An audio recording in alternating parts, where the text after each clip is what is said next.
एक राजा ने अपने सैनिकों को सड़क के बीच में एक बड़ी चट्टान रखने के लिए कहा। चट्टान को बीच सड़क में रखवाकर राजा ने अपने सैनिकों से छुपकर उस चट्टान पर नजर रखने के लिए कहा कि देखना उस चट्टान को रास्ते से कौन हटाता है। लोग उस जगह पर आते रहे और जाते रहे, लेकिन किसी ने भी उस चट्टान को रास्ते से हटाने की कोशिश नहीं की। उस चट्टान के पास से लोगों के गुजरने वालों में राजा के कुछ करीबी लोग और शहर के बड़े व्यापारी भी शामिल थे, और उनमें से कुछ लोग तो राजा को ही कोसने लगते कि क्या राजा इस चट्टान को भी रास्ते से नहीं हटवा सकता।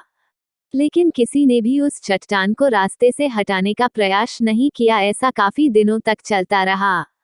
एक दिन एक किसान अपनी सब्जियों के साथ उधर से गुजर रहा था। उसने चट्टान को रास्ते में पड़े देखा और सोचा कि सबको इस चट्टान की वजह से कितनी तकलीफ हो रही है। उसने अपनी मजबूत लाठी से उस चट्टान को एक तरफ धकेलने की कोशिश शुरू कर दी।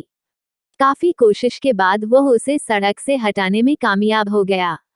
चट्टान रास्ते से हटाने के बाद किसान अपनी सब्जियों को उठाकर जाने ही वाला था कि अचानक उसकी नज़र एक पोटली पर गई, जो ठीक उसी जगह पड़ी थी जहां से उसने वह चट्टान हटाए थे। उसने उस पोटली को खोलकर देखा तो उसमें सोने के कई सिक्के थे, और उन सिक्कों के साथ राजा का एक संदेश भी था, जिसमें लिखा था कि ये सोने के सिक्के उनके लिए है जो इस चट्टान को रास्ते से हटाएगा। दोस्तों, बिल्कुल ठीक इसी तरह हम सबके लाइफ में भी कई परेशानियां आती है। कुछ लोग उन परेशानियों से बचकर निकल जाते हैं और कुछ रास्ता बदल देते हैं, और चंद लोग ठान लेते हैं उन परेशानियों का हल निकाल लेने की, और ऐसे ही लोग मुश्किलों में संभावनाएं और संभावनाओं में छिपे अवसर खोज लेते हैं।